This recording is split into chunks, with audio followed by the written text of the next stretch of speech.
as you see, students, the diagram of human respiratory system.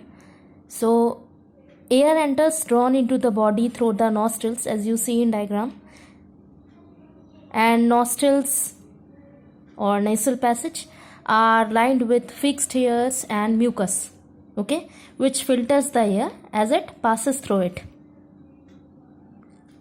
Now air travels through the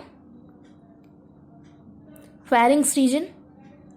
After that it goes to the larynx and then trachea.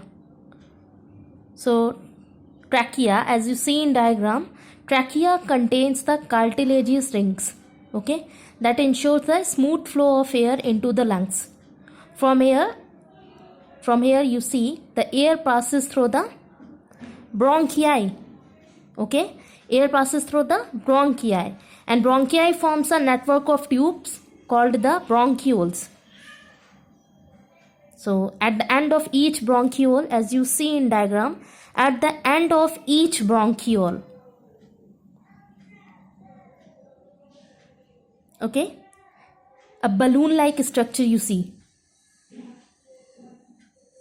okay, her balloon like structure is called the alveoli or alveolar sac, and the alveoli provides a service for the exchange of oxygen and carbon dioxide, okay, and the walls of carbon dioxide, the walls of alveoli, the walls of, you can say, the walls of alveoli contains a massive network of blood vessels.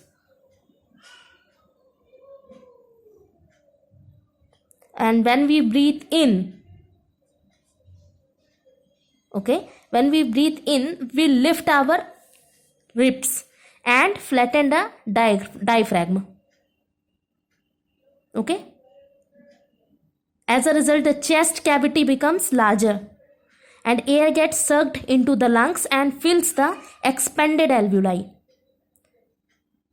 And the oxygen in the alveoli is taken in by the red blood cells in the alveolar blood vessels. And the oxygen in the red blood cells is then transported to all cells into the body. The cells in turn release carbon dioxide, which diffuses into the blood and is then released into the alveolar. So as you see, as I have said earlier, that in larger animals like elephant, it is very difficult, students, for oxygen to reach all the parts of the body through diffusion from the higher concentration to lower concentration. So hemoglobin absorbs oxygen from the air in the lungs and carries it to the tissues all over the body, okay. So in this process, hemoglobins combine with oxygen and it forms the oxyhemoglobin. Later the oxyhemoglobin is distributed to all tissues. So that was the process of whole respiration.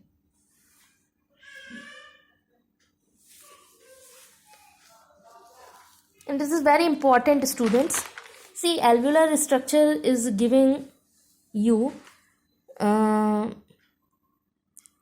inside diagram also respiratory bronchioles, alveoli is present. So it's very important. And students, please don't forget to subscribe my YouTube channel, Anshi Tutorial Classes. Thank you so much.